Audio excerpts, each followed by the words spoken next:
Square Enix's ethics department strikes again as Tifa panty scene has been censored for Final Fantasy VII Rebirth.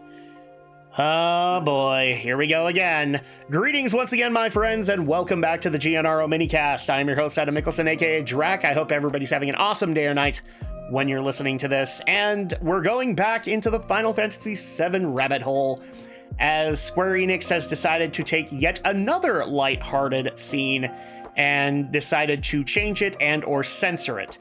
When I say another, I would make the argument, and some also make the argument, that the Cloud cross-dressing whole segment in Final Fantasy VII Remake was changed to make it a little bit more serious, whereas it was way more lighthearted in the original game, and thus hurt that overall. But this article is being brought to us by BoundingIntoComics.com, with the author being Spencer Piculi, so let's go ahead and dive in, shall we? Another day, another developer deferring to the overly puritanical sensitivities of Western activists.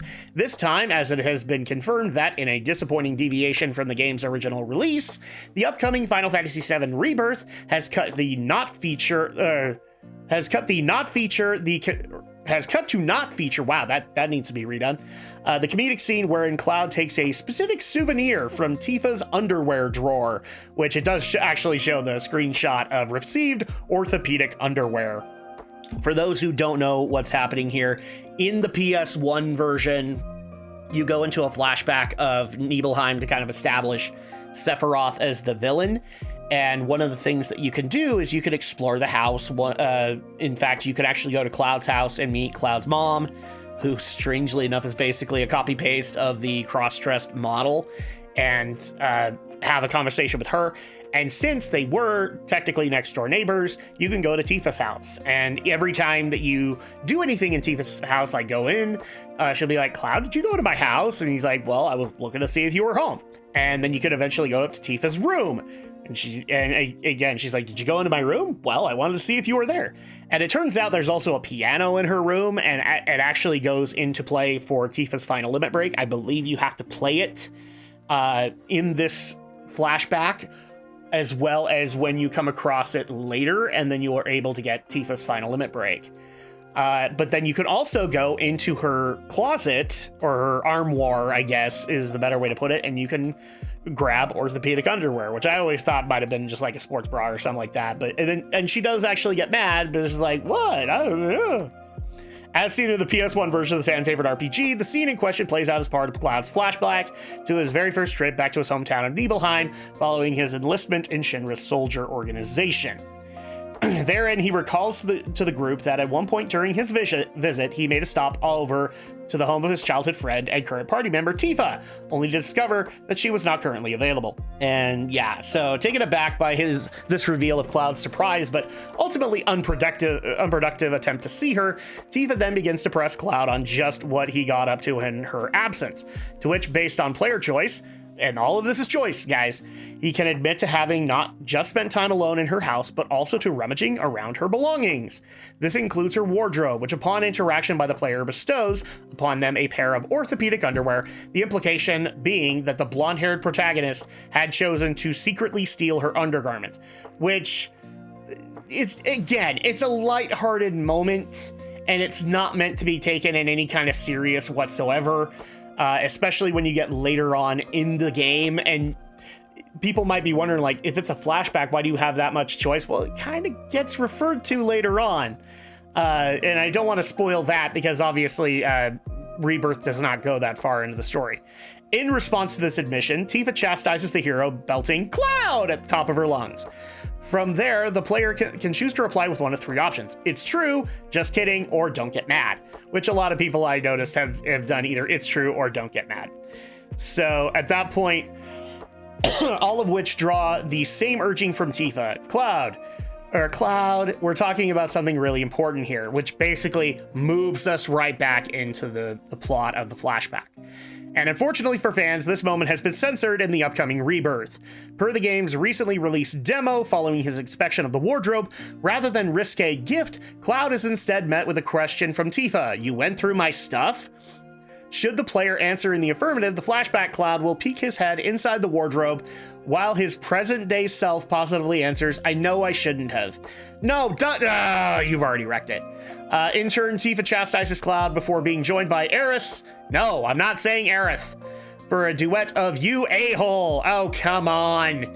Again, this is one of the lighthearted moments. I don't understand why you have to do anything in regards to this, but I can already see a video on the article and it looks like they are making the piano way more complicated, which I'm already not happy about. Unfortunately, this change comes as no surprise given the confirmed existence of the company's notorious ethics department, which, per a description of their work provided by an employee, ensures that all game expressions, including scenarios, illustrations, designs, and effects, to ensure that they do not contain expressions that are discriminatory, prejudicial, or offensive, and that they are in compliance with the game writing. In other words, this ethics department has way too much power in the current hierarchy of Square Enix. We are involved in the game from the planning stage and continuously check the game as it progresses through development, which gives us a great sense of this is all ethics team. We are involved in the game from the planning stage and continuously check the game as it progresses through development. In other words, you're breathing down their necks, which gives us a great sense of accomplishment when the game is successfully launched. The ethics team's job is to make corrections to what the developers have seriously created. No, it isn't. Your job is to basically hoach your ginormous dick over their heads. As of writing, neither Square Enix nor any party related to the development of FF7 Rebirth have offered public comment on the decision to censor this scene. And once again, I'm going to state, this is another lighthearted moment that people got their panties stuck up their ass crack, so to speak, and wanted out of the game, when in reality, they forget how dark this game actually was. So, I'm going to go back to the cross-dressing scene because, again, I'm trying to emphasize that this is not an out-of-the-blue thing.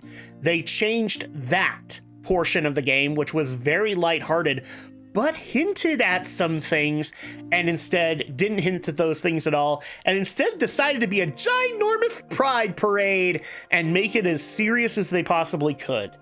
And even going back and playing that particular point, I am thoroughly convinced that was the intention. They wanted to make it as serious as possible so that they could join in on the Pride Parade and all of that shit. Which, to me, hurts that scene because it's supposed to be lighthearted, as much as this scene is meant to be lighthearted. You'll notice they didn't mention the fact in the flashback you can meet Tifa's master, who basically makes her the Goku of FF7.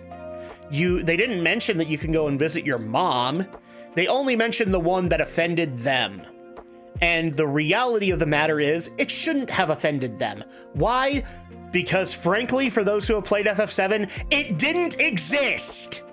And I have a serious worry about this because, as I just said earlier, this game is a far more dark game than I think most people remember.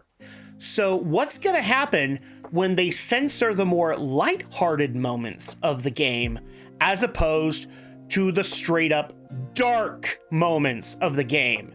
For example, I'm going to be spoiling FF7 Rebirth, boys and girls, so if you're brand spanking new, you might want to fast forward. You've been warned. Cloud beats the shit out of Aerith. How many people remember that part? I'm guaranteeing you not many. Cloud beats the shit out of Aerith and she leaves the party and then ultimately dies, forever cementing Cloud being an asshole to her. So is that gonna get messed around with? I kind of wonder, because you've made Zack canon again. Makes you wonder. How about Sid? You know, people don't like Sid Highwind in this game anymore because he's just such a hateful, bigoted, sexist, misogynist pig. Except they also forget that the game explains why he became that. And ultimately, that he changes from that. So what's going to happen there? He's just not going to be that? Okay, well, there goes his entire character arc. Why is Sid in the game? These are just a few of the examples that I can give that FF7 Rebirth can ultimately screw up the amazing story that they put out in 1997. And as far as I'm concerned, if they're censoring the hell out of the lighthearted moments, you can guarantee those are getting censored as well, which means that the story is ultimately going to be different than what it was. Again, emphasizing for me, this is not a remake. This is not a remastering. This is a remix. This is a reimagining of how the game should go, according to one Tetsuya Nomura and maybe even some of the other staff members that didn't agree with Sakaguchi's vision when he executed 7 way back when. So that being said, my opinion is this is a bad idea. They shouldn't be doing shit like this. They shouldn't have done that in FF7 Remake. They should have just remade the game but upscaled graphics. I don't care if they would have added in the upscaled systems like the materia system. That's fine. But they really needed to stick to the story that they had, or Ever Crisis, the mobile game, should have been that remastering the people have been screaming about for years. And that being said, that is my opinion on it. What do you guys, let me know what you guys think down in the comments below. And also, if you're brand spanking new, make sure to leave it a like and consider subscribing. It really does go a long way to be able to help my channel out. And I will be back next time for even more stories, because February was just so bountiful so far. So once again, thank you so much to Bounding Into Comics for the article and Spencer McCooley for it. I definitely appreciate that. And go ahead and check out other articles at the link below in the description. And I will see you guys next time for the next GNRO Minicast.